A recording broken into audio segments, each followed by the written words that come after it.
오늘 기도의 밤, 응답의 밤이 되시기를 주의 이름으로 축원합니다.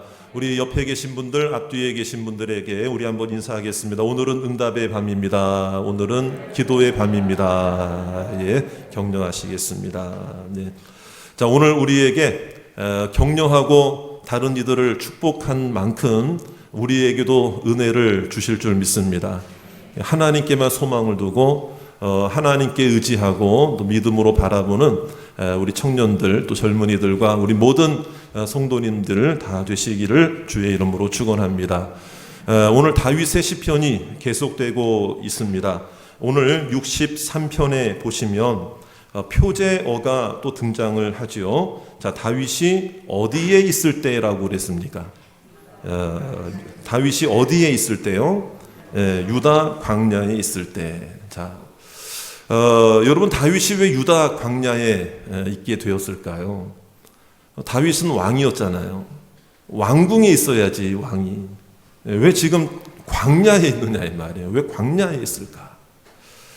유다 광야가요, 어딘가 하면은 사해가 있죠. 사해의 서쪽 그 해안선을 따라서 보면은 이제 쭉 나아가면 유다 산지가 있는데, 유다 산지와 사해 사이에 팔레스타인의 남쪽 지역 부분에 보면은 이제 그 광야지대가 있어요. 그걸 바로 이제 유다 광야라고 그래요. 그러니까 세례 요한도 그 유다 광야에서 외쳤고, 또 예수님도 유다 광야에서 시험을 받으셨죠.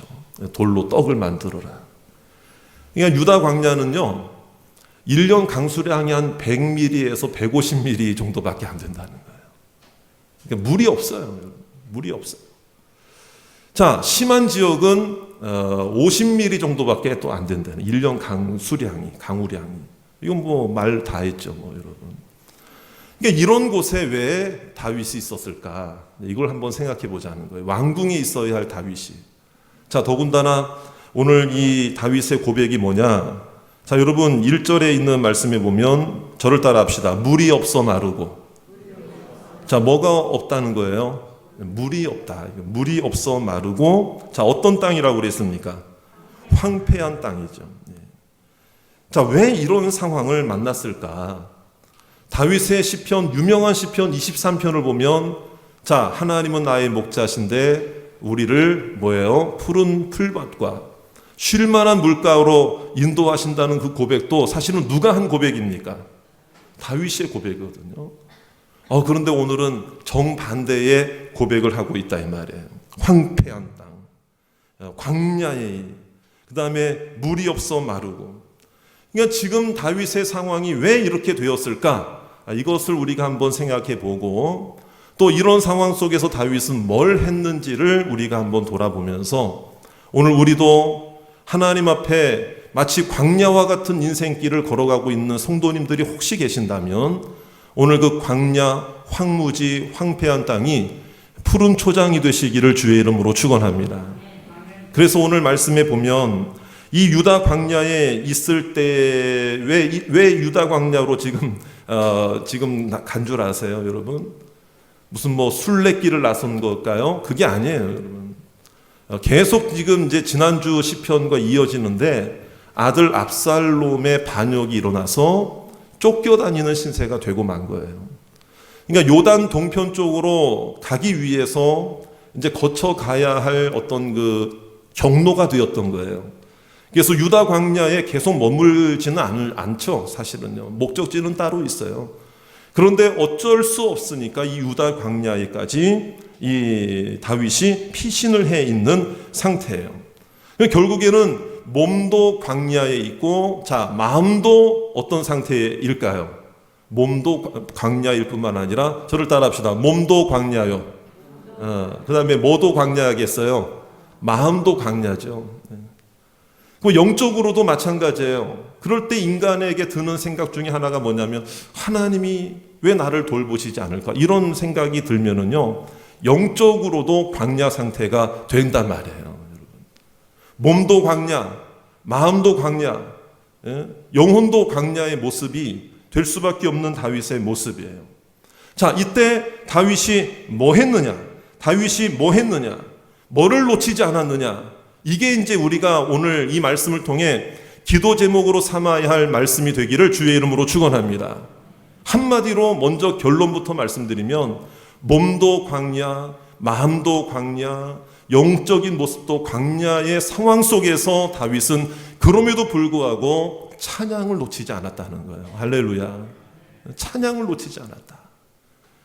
오늘 우리 청년들이 앞에 나와가지고 손뼉 치면서 손도 들면서 율동하면서 오늘 율동은 안 했죠? 참 율동은 나중에 한번 하게 될 거야. 나중에. 자, 어쨌든 그렇게 찬양하는데 오늘 찬양한 청년들의 마음에 다 그래도 광야와 같은 기도 제목, 광야와 같은 어려움, 광야와 같은 인생의 문제들이 있을까요? 없을까요? 있습니다, 여러분. 조금만 나눔을 해보세요. 조금만 말씀 나눔 가지고 기도 제목을 나눠보세요. 금방이라도 이 청년들의 마음속에 있는 고민, 지금 있는 광야의 모습들 조금만 나누다 보면은요, 막 닭똥 같은 눈물을 쏟아내요.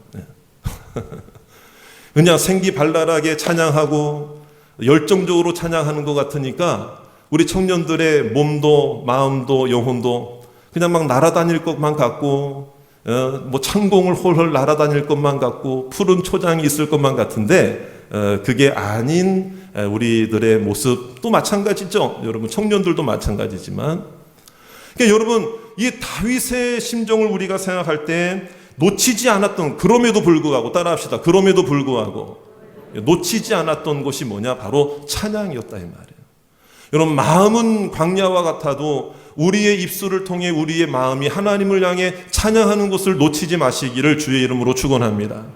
그래서 다윗은 금방 마음을 돌이켜서 몸이 현재 있는 광야를 보지 아니하고 어떤 마음을 가지게 되었느냐? 2절 말씀이죠. 2절 말씀. 이게 이제 찬양의 출발이 되는 거예요. 자, 2절 말씀 다 같이 한번 읽어봅니다. 시작. 내가 주의 권능과 영광을 보기 위하여 이와 같이 성소에서 주를 바라보았나이다. 아멘.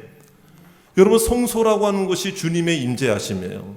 광야에 무슨 성소가 있겠어요.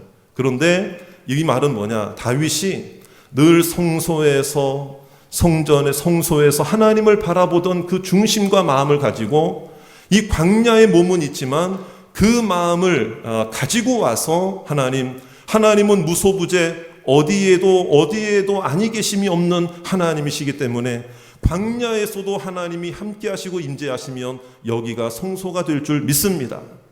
그런 마음을 가지는 거죠. 그러니까 여기 계신 모든 분들이요 광야와 같은 마음을 가지고 있고 광야와 같은 몸의 상태와 육신의 상황을 가지고 있다 할지라도 오늘 주님을 향하여 집중하여 바라보면 이곳이 주의 성소가 될 줄 믿으시기 바라고요. 여러분들의 가정이 성소가 될 줄 믿습니다. 여러분들의 삶이 주님의 인재의 초소가 될 줄로 믿습니다. 이걸 우리에게 가르쳐 주고 있는 거예요. 그러니까 주를 바라보았다는 얘기는 저를 따라 할까요? 주님만 집중해서 보는 걸 말하는 거. 다시 한번 따라합시다. 주님만. 주님만 집중해서 보는 것, 그것에서 찬양이 시작이 되는 거죠. 그러니까 입술은 열리고 음은 따라하고 노래는 열심히 부르는데 생각과 마음이 다른 곳에 가 있다면 그거는 찬양의 제사를 드린 게 아니에요. 찬송을 드린 게 아니에요. 그냥 노래만 따라한 거예요. 여러분 찬양은요 노래가 아니에요. 노래는 찬양의 표현 중에 여러 가지 부분 중에 한 부분일 수는 있어요. 그러나 어떤 분들은 노래가 아니더라도 외치면서 찬양을 올릴 수도 있고 손을 들고도 찬양이 될 수가 있고 하나님을 향해 부르짖으면서도 찬양이 될 수 있고 오늘 우리가 찬양한 것처럼 노래를 통해서 곡조와 악기를 통해서 우리의 목소리를 통해서도 주님을 찬양할 수도 있는 것이고요. 우리의 몸짓으로도 하나님을 찬양할 수 있는 줄 믿습니다. 몸짓을 하든지 아니면 율동을 하든지 목소리를 높이든지 노래를 하든지 기도로 주님을 찾든지 가장 중요한 것은 뭐냐? 그러한 모든 찬양의 모습 속에서 주님을 놓치면 안 된다는 거죠. 주님을 놓치면 안 된다는 거죠. 주님을 놓치면 안 된다는 것을 분명히 믿으시기 바랍니다. 여기에서 찬양이 시작이 되는 거예요. 그러니까 여러분, 광야와 같은 상황이 여러분들을 힘겹게 한다 할지라도 여러분, 우리의 마음이 주님을 향해서는 흔들리지 마시기를 주의 이름으로 축원합니다. 찬양을 시작하면은요, 거기서 하나님이 움직여 주시고요, 역사가 일어날 줄 믿어요. 그걸 믿고 찬양하시길 바랍니다. 바울과 실라가 감옥에 갇혔을 때, 빌립보 감옥에 갇혔을 때 꼼짝달싹 못하고 쇠사슬로 매임을 당하고 착고까지 다 채워져 있는 상태에서 그들이 할 수 있는 게 뭐였느냐? 저를 따라 할까요? 기도하고 찬송하며. 기도하고 찬송할 때 매였던 것이 풀어진 줄 믿습니다. 지옥과 같고 옥문과 감옥과 같은 그 마음이 다 해결되어졌다는 거예요. 여러분, 오늘 우리 찬송으로 섬긴, 자꾸 이게 뭐 청년부를 자꾸 얘기할 수밖에 없는데요, 오늘 찬양으로 섬겼죠? 찬송하는 중에 여러분들의 인생의 문제가 해결받은 줄로 믿으시기 바랍니다. 그걸 우리가 믿고 기도하고 찬송하시기 바랍니다. 여러분들도 마찬가지, 오늘 찬송 중에, 오늘 찬양 중에, 뜨겁게 부르짖는 중에 여러분들의 인생의 문제, 10년, 20년 동안 기도하는 제목들이 오늘 해결받기를 주의 이름으로 축원합니다. 우리의 마음이 주님을 향해 있어야 된다는 거죠. 그래서 이 찬양이 어떤 모습으로 찬양이 이루어졌느냐? 3절, 4절에 있는 말씀이죠. 자, 주의 인자하심을 찬양하기는 찬양했다. 주의 인자하심. 자, 3절 한번 또 읽어봅니다. 시작. 주의 인자하심이 생명보다 나음으로 내 입술이 주를 찬양할 것이라.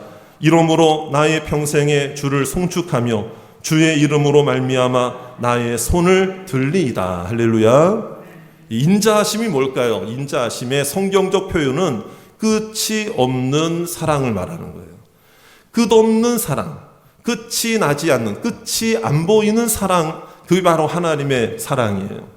영원한 사랑이죠. 영원한 사랑이고, 이제 여기 이제 중요한 뜻 중에 하나가 뭐냐면, 하나님의 그 인자하심의 사랑이 누구를 향해 지금 미쳤다, 누구를 향해 왔다는 거예요. 나를 향해 있다는 거예요. 나를 향해. 따라 하실까요? 나를 향해. 자, 우리 옆에 있는 분들에게도 한번 인사합시다. 당신을 향해. 자, 우리를 향해. 자, 이 자리에 혹시 참여는 못했지만 우리의 가족들을 향해. 저를 따라 하실까요? 가족들을 향해. 가정을 향해. 교회를 향해. 자, 믿습니까? 그게 이제 방향성이거든요. 그러니까 하나님의 인자하심이라고 하는 이 단어가 사용될 때는 끝이 없는 사랑도 되지만 방향성을 말하는 거예요. 그러니까 나를 향해 임한 사랑, 나를 깨닫게 하기 위한 그 사랑에 목적이 있는 거예요.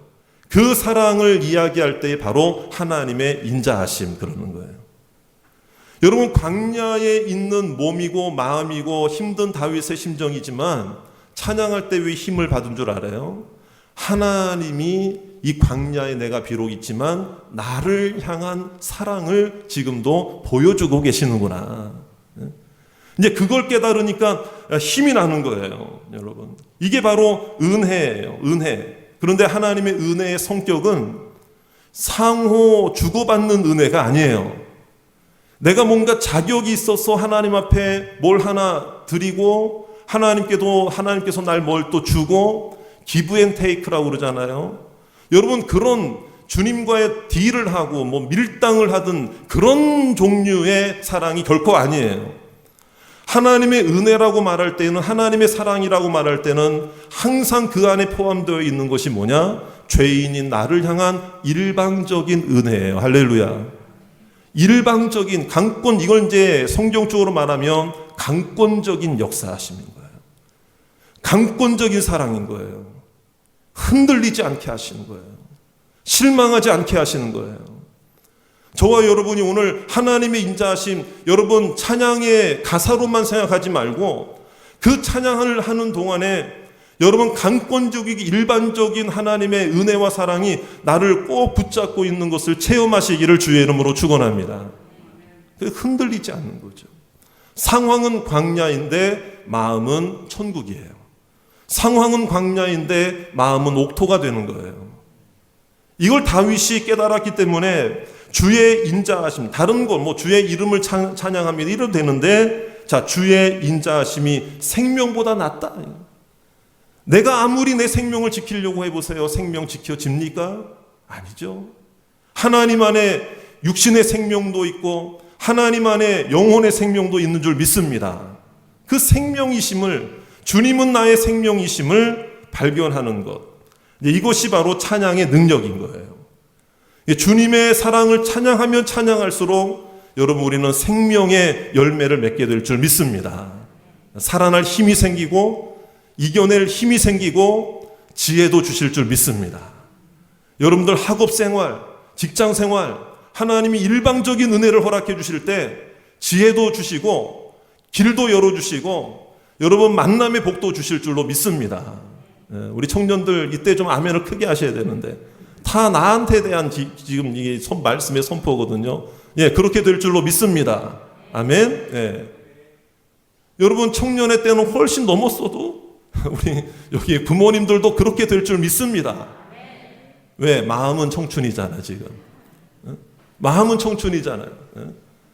여기서 중요한 진리가 있어요. 지금 내 인생 속에 가장 청년 때가 언제다? 지금이다. 지금 제일 쌩쌩할 때가 언제다? 지금이에요. 지금. 여러분 지금 나를 향해서 일방적으로 허락해 주시고 쏟아 부어 주시는 하나님의 은총을 누리시기를 주의 이름으로 축원합니다. 그러면은요 어지간한 광야는 다 이겨낼 수 있는 줄 믿습니다. 다 이겨낼 수 있어요. 자, 그러니까 이 다윗은 영혼의 만족함에 대한 감사를 하죠. 몸이 광야이니까 먹을 게 있겠습니까? 평안한 잠자리가 있겠습니까? 없어요. 몸이 광야에 있거든요. 자, 그럼에도 불구하고 5절 말씀 보세요. 5절. 네, 요거 하나를 딱 붙잡아야 돼요. 5절 말씀. 골수와 기름진 것을 먹음과 같이, 자, 뭐가 만족할 것이라? 나의 영혼이 만족할 것이라. 할렐루야. 영혼이 만족하는 사람의 삶의 결과가 뭐냐? 오늘 말 나오잖아요. 이게 오늘 다 제목이에요. 이 말씀이에요. 자, 5절 말씀 전체를 보세요. 골수와 기름진 것을 먹음과 같이 나의 영혼이 만족할 것이라. 나의 입이 어떤 입술로? 기쁜 입술로 주를 찬송하되. 그러면 기쁜 입술은 무슨 입술이겠어요? 립스틱 짙게 바르고 뭐 이런 입술입니까? 뭐 입술을 크게 벌려서 뭐 이게 기쁨입니까?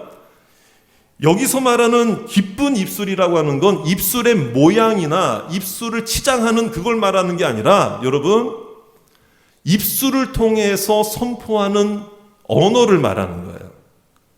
나의 입술을 통해서 하나님의 의를 선포하고 주님을 사랑한다고 고백하고 기도하는 입술이 되고 여러분 그것이 바로 하나님을 찬양하는 입술이 되는 줄로 믿습니다. 참 답답해요. 옆에 있는 분 입술 한번 쳐다보라고 할 수도 없고 내 입술부터 한번 먼저 생각해 보자 이 말이에요. 과연 정말 하나님께 모든 것을 맡길 수 있는 긍정을 선포하고 복음을 선포하고 하나님의 사랑을 선포하는 나의 입술, 기도의 입술, 찬송의 입술이 되시기를 주의 이름으로 축원합니다. 그럴 때 이 찬송하는 자에게 하나님께서 주시는 보상과 은혜와 축복이 뭐예요? 7절, 8절 말씀이죠. 우리 다 같이 7절, 8절 말씀 다 같이 우리 굉장히 중요한 말씀이 오늘 결론입니다. 다 같이 우리 한 목소리로 읽겠습니다. 시작. 주는 나의 도움이 되셨습니다. 내가 주의 날개 그늘에서 즐겁게 부르리이다. 나의 영혼이 주를 가까이 따르니 주의 오른손이 나를 붙드시거니와. 할렐루야. 아무리 광야라도 주님이 함께 하시면 그곳에 광야가 아니라 푸른 초장이 될 줄 믿습니다. 이게 믿음을 가지셔야 된다는 거죠. 나의 영혼이 주를 가까이 따르는, 가까이 하는 게 찬양이죠. 여러분 찬양은 열심히 봉사하고 수고했는데 삶이 하나님과 멀어져요. 그러면 그 찬양은 잘못된 찬양이고 하나님 받지 않는 찬양이에요. 찬양했다 그러면은요 찬양하면 할수록 주님과 더 가까워지는 찬양의 열매가 맺어지기를 주의 이름으로 축원합니다. 주님이 나를 도와주실 줄 믿습니다. 사랑하는 여러분, 오늘 우리도 때로는 광야에 있을 때가 있잖아요. 여러분 지금 혹시 광야, 목사님 지금이 내가 지금 광야에 있는 것 같아요. 그런 분 있습니까? 지금 내 몸이 지금 광야에 있는 것 같아요. 육신의 어려움, 질병으로 인해서 지금 10년째 제가 광야에 있는 것 같아요. 물질적인 어려움으로 10년째, 20년째 광야 생활을 하고 있는 것 같아요. 자녀 때문에 속상해서 지금 한 5년째 몇 년간 지금 광야 생활하고 있는 것 같아요. 혹시 그런 분들 있습니까? 그럼 한번 여쭤볼게요. 지금 우리는 하나님 앞에 원망할 때입니까? 찬양할 때입니까? 말은 그렇게 하죠. 대답을 할 때는. 그런데 몸도 광야고 마음도 광야인데 여러분 주로 우리의 입술을 통해서 나오는 말은 아우성이죠. 힘들다 아우성 언제나 이 상황이 해결될까 뭐 이런 생각하잖아요. 여러분 그러면 이상한 거는요, 똑같은 입술로 그런 아우성을 낸다 할지라도 문제가 해결되는 건 하나도 없어요. 더 얽히고 설키고 꼬여버리게 돼요. 똑같은 입술인데, 똑같은 생각인데, 똑같이 몸은 광야에 있는데 여러분 안 된다 이 말이에요. 오늘 다윗에게서 이것을 우리가 배우기를 주의 이름으로 축원합니다. 몸도 광야고 마음도 광야고 영혼도 광야의 모습이었지만 뭐를 놓치지 않았다? 찬양을 놓치지 않았다. 찬양을 놓치지 않았다. 찬양의 기회를 결코 놓치지 않았다. 찬송할 기회를 분명히 놓치지 않았다.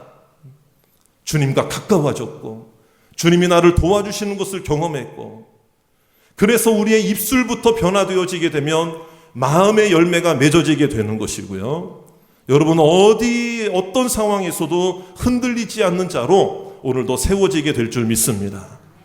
오늘 강력한 믿음으로 주님을 찬송하시기를 바랍니다. 하나님의 말씀을 부르짖고 기도하시기를 주의 이름으로 축원합니다. 모든 문제를 하나님께 맡기시기를 바랍니다. 몸은 광야에 있어도 하나님은 광야에서도 역사하시는 하나님이세요. 그걸 분명히 믿고 하나님 앞에 기도하고 주의 인자하심이 나의 생명보다 귀합니다. 그런 믿음으로 생명 되신 주님을 오늘도 끝까지 부르짖고 찬송하고 기도하고 경배하는 우리 모든 청년들과 우리 모든 성도님들 다 되시기를 주의 이름으로 축원합니다.